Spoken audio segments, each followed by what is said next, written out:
तो इस वीडियो में मैं आपको बताऊंगा इसमें कितना खर्चा आता है इसमें, और इसमें क्या क्या आइटम इसके अंदर डलता है। जी अस्सलाम वालेकुम दोस्तों, ये मेहरान 5 मॉडल है। इसके पीछे आज से 2 साल पहले ना मैंने सस्पेंशन फिट किया था इसके अंदर, कमानी निकाल के, ये देखो ना कमाने वाली जगह, ये निकाल के इसके अंदर सस्पेंशन फिट किया था। पूरे पाकिस्तान से फ़ोन आ रहे थे, वो पूछ रहे थे भैया ना इसके अंदर कितना खर्चा आता है इसके अंदर, और क्या कुछ इसमें मतलब कौन सी गाड़ी का सामान लगता है और क्या कुछ लगता है इसके अंदर। तो मैं इस वीडियो में ना ये सब कुछ मतलब तरतीब से बताने वाला हूँ आपको। सबसे पहले अगर मेहरान को सस्पेंशन फिट करना है, सबसे पहले मैं आपको ये बताऊंगा कि इसके पीछे सस्पेंशन फिट किया था इसके अंदर बिल्कुल ओके की रिपोर्ट है। 2 साल हो गए इसके अंदर, हम मतलब बिल्कुल बेहतरीन चल रही है गाड़ी, मतलब कामयाब सस्पेंशन है। मतलब इसे मेहरान के पीछे ना कामयाब है ये सस्पेंशन, ये गाड़ी सॉफ्ट रहती है, बेहतरीन चलती है ये। अगर हमने मेहरान में सस्पेंशन फिट करना है तो उसके लिए ना 4 चीज़ों का होना अरेंज करना पड़ेगा हमें। सबसे पहले आल्टो 1000 सीसी की पिछली ट्यूब मुकम्मल, ये देखो ना ये मुकम्मल, ये तो हमने कटवाई, यहाँ से कटवा के लेके आए इसको हम जब हम लेके आए थे। तो ये मुकम्मल ट्यूब चाहिए। इसके अंदर हमें सिर्फ 2 चीज़ें चाहिए हमें।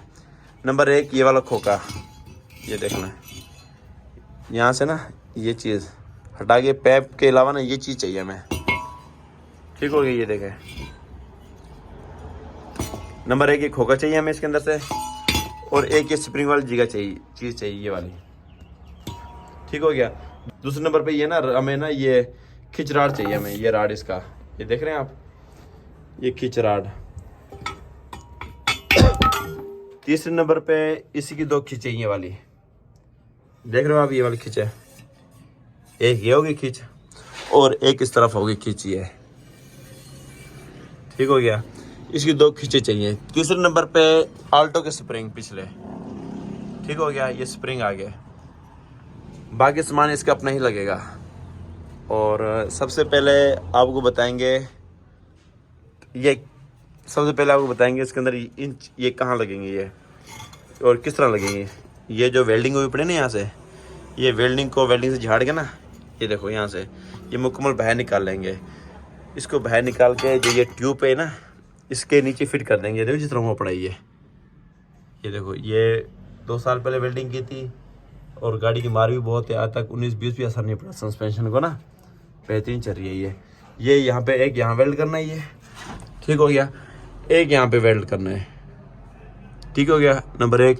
नंबर 2 ये जो चीज़ ऊपर वाला ये कुपा है ना, ये स्प्रिंग वाला, यहाँ स्प्रिंग आता है यहाँ पे, ये ऊपर वेल्ड करना है इसके, लेकिन ठीक है हो गया। इसके ऊपर वेल्ड करेंगे इसको, जो ये वाला टिप्पा है, ठीक हो गया। तीसरे नंबर पे ये खींच राड आ गया, ये देख रहे हो ना, ये खींच राड है ये जो खींच राड ये इसी का ही है, देखो ना, लेकिन ये बड़ा ही है। पहले जो फिट किया था लेकिन इसमें फिट नहीं हो रहा था, तो हमने तिरछा यूँ काट के इसको छोटा किया, छोटा काट करके ये पैप इसके अंदर राड डाल के मजबूती से वेल्ड कर दिया। ये देखो ना 19-20 भी फ़र्क नहीं पड़ा इसको, ये देखो 2 साल हो चुके हैं इसको। इस तरह से यूँ काटेंगे और मजबूती के लिए अंदर राड डालेंगे मजबूती के लिए। तो ये जहाँ पेमाइश आती है ये चीज़ ना यहाँ पे आएगी, और ये जो चीज़ है वो यहाँ पे आएगी, ठीक हो गया। ये राड की जी यहाँ फिटिंग आएगी।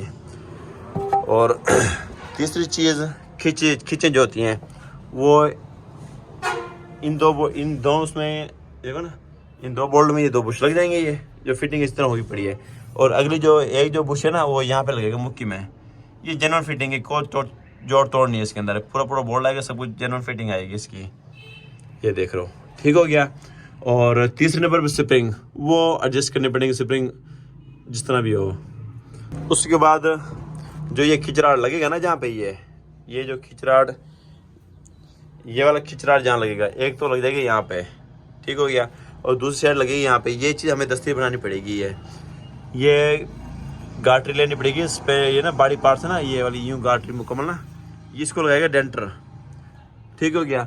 ये जो गाटर है यहाँ से इसको ज्वाइंट करेंगे यूँ, ये आने दें यहाँ तक, और यहाँ तक इसको इसके साथ ज्वाइंट करेंगे मजबूती के लिए, ठीक है। फिर यहाँ पे ना ये खड्डे जब ना इसको लगते हैं तो इसे बर्दाश्त, मतलब ये ना आम चादर ये वाली बर्दाश्त नहीं करती, ये वाली ये मुकम्मल गाटर ना ये बर्दाश्त करता है खड्डे जम को। और उसके बाद यहाँ पे फिट होगी ये, और शाखें अपनी जनवन हालत में फिट होगी जहाँ होती हैं, और ये भी अपनी जनवन हालत में ही फिट होगी ये। ठीक हो गया। अब इसका मैं आपको खर्चा बताता हूँ आपको। जो ऊपर वाली साइड पे ना जो ये कमाने की ठोकर रबड़े लगती हैं जहाँ पे, वहाँ पे ना से एक कुप्पा वेल्ड करना पड़ेगा, वो मतलब उसी के अंदर ही वेल्ड हो जाएगा। तो इसका खर्चा मैं बताने लगा हूँ। सबसे पहले ये जो ट्यूब है ये तकरीबन इसका रेट तकरीबन कोई 9 से 10 हज़ार है इस ट्यूब का रेट। आल्टो 1000 से की पिछली जो ट्यूब है ना वो 9 से 10 हज़ार मिलेगी। उसके अंदर से ना हमको ये लगाना पड़ेगा, मतलब 10 हज़ार लगा लो। इसका ट्यूब 10 हज़ार की है और तकरीबन 3500 4000 की राड है ये जो यहाँ पे लगेगा। ठीक हो गया। और उसके बाद ये खिंचे, ये जो खिंचे ये देखो खिंचे होंगे, ये तकरीबन 7 या 7.5 हज़ार का जोड़ा मिलेगा। ये बुशों के साथ होगी, जनरल बुशों के साथ होगी। ये तकरीबन 7 हज़ार का जोड़ा, 7 हज़ार लगा लो इसका तकरीबन। और उसके बाद स्प्रिंग तकरीबन 3,3500 स्प्रिंग का जोड़ा मिलेगा ये। ठीक हो गया। और उसके बाद शाख इसके अपने लगेंगे इसके। और जो ये गार्ड है ना ये डेंटर तकरीबन 2 साल पहले उसने लिए थे हमसे, तकरीबन कोई 6,000 रुपये। उसने ये गार्डरी खुद लेके आया था उस पर बॉडी पार्ट से, वेल्ड भी उसने खुद नहीं किया था यहाँ से, ये देखो ना मुकम्मल। तो 6,000 डेंटर का लगा लो आप। ठीक हो गया। और 6,000 उसके। और उसके बाद इसकी जो फिटिंग के लिए ना खरादिया लगेगा मुकम्मल खुलाई फिटिंग तकरीबन कोई 5-1 हज़ार खर्चा रहेगा इसका ना। ये देखो ये मुकम्मल फिट कर देगा, करके देगा आपको। ये देखें आप, 10,000 की ट्यूब होगी आल्टो 1000 सीसी की, और 3500 की ये राड हो गया। ठीक हो गया। इसका जो खिंच राड होता है 7,000 की खिंच होगी तो ठीक हो गया। और 3,000 के स्प्रिंग हो गए। और डेंटर गाटरी समेत 6,000 डेंटर लेगा। और 5,000 ना वो मैकेनिक लेगा खुलाई फिटिंग की। तकरीबन 34-34 हज़ार में, मतलब इसका टोटल ना 34-34 हज़ार भर रहा है इसका ना सस्पेंशन का। लेकिन ये है कि बिल्कुल नरम गाड़ी हो जाएगी, कमाने में लगते हैं धक्के वगैरह। तो स्प्रिंग सिस्टम जब हो जाएगा ना बिल्कुल सॉफ्ट हो जाएगी पीछे से। जिस तरह आल्टो 1000 से पीछे से नरम होती है ना, ये मैं आपको थोड़ा दबा के दिखा देता हूँ आपको। ये देखो बस